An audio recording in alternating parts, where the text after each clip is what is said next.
I have a question. I'm looking at healthy food lifestyle channels. Sorry, there's like the airplane going by, so I'm not sure if you still hear me. Um, but is that too broad for a channel, or do you want to specify it more into, I don't know, females or females who are pregnant, like to get it more specified, or is like healthy food lifestyle channels also like a good channel to start with? Mhm.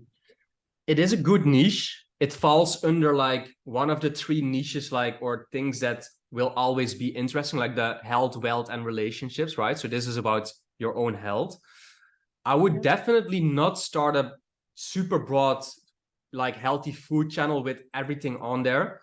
I've seen a lot of my students do this, and usually they don't really get through the algorithm and just start posting random videos on why you should eat ginger to stay healthy, right? And then they make a video on why you should eat another food to stay healthier, or a juice or certain food. I would really try to find a specific format or sub niche in that category that is working for another channel. Like you just said, like maybe for female who are pregnant, for example, like just a specific topic. This is just a random thing that came to my head, but I would try to pinpoint a specific audience of people in that niche. Yeah. If you understand what I mean. Okay. Yeah, you have to like be more focused on like a specific audience than to. Yeah. Okay.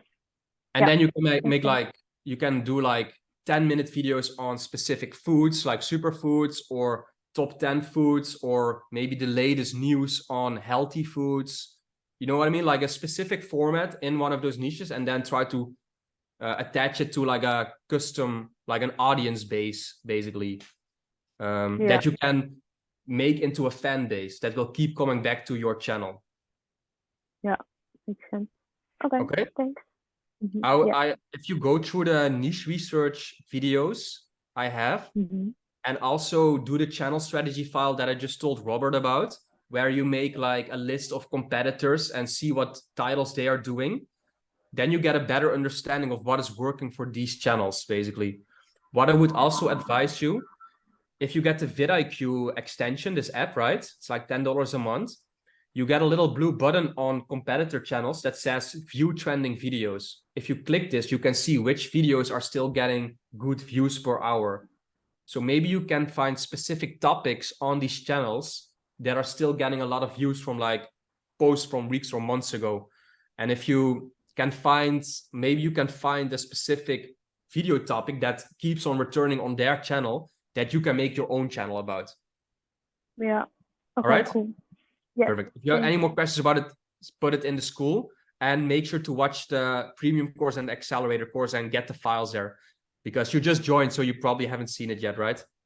No, not yet. No. All right. Thanks for coming on. Thanks for your question. And yeah,